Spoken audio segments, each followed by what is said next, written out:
It's Better to Be Feared by Seth Wickersham, the New England Patriots Dynasty and the Pursuit of Greatness. What are we going to learn? Can you drop a nugget? I know that you want to probably save everything for when the book drops, as the kids say, on October 12th. But what are we going to learn? What can you tell us? What do you?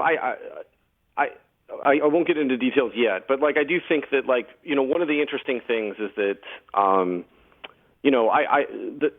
sort of have known Tom Brady and Bill Belichick for my entire career, and for a lot of that career, I was in Tom Brady's apartment. I was at his private Super Bowl parties.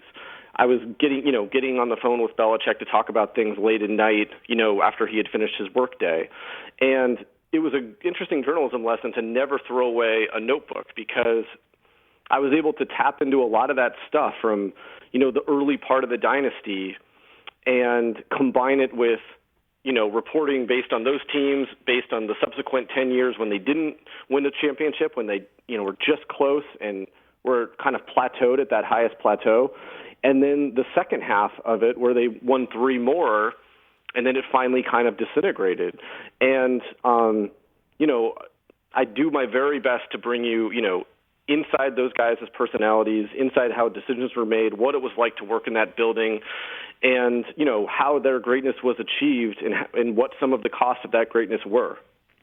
Why did it have to end?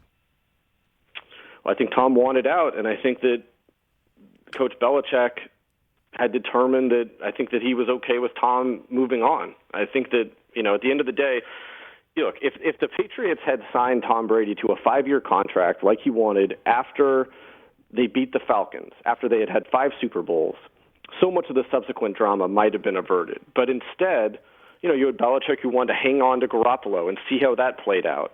And you had Brady who wanted a commitment until he was age 45.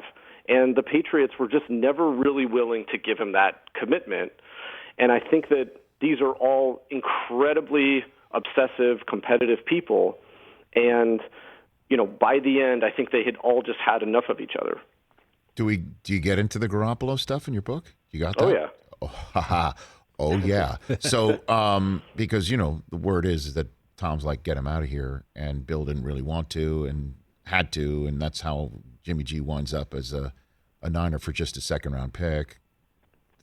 And, it was interesting because, Jimmy G, was on the Patriots' radar only a couple months ago, right before the draft also. And, right. I think Bill Belichick has always wanted to leave the Patriots whenever he walks away. He's always wanted to leave the team in a good place. You had Bill Walsh, he walked away from the 49ers when they won a Super Bowl, and, George Seifert took it over. And I think that Walsh, secretly kind of wanted the team to fail without him. And instead they go, 14-2 and blow out the Broncos in the Super Bowl, one of the greatest teams ever with this rookie head coach. And I think that Bill Belichick has always had way more pride than to, walk away and have the thing collapse when he does leave. And I think that a huge piece of that was having the team set up long-term at quarterback. And, for a while, he was deeply invested in Garoppolo.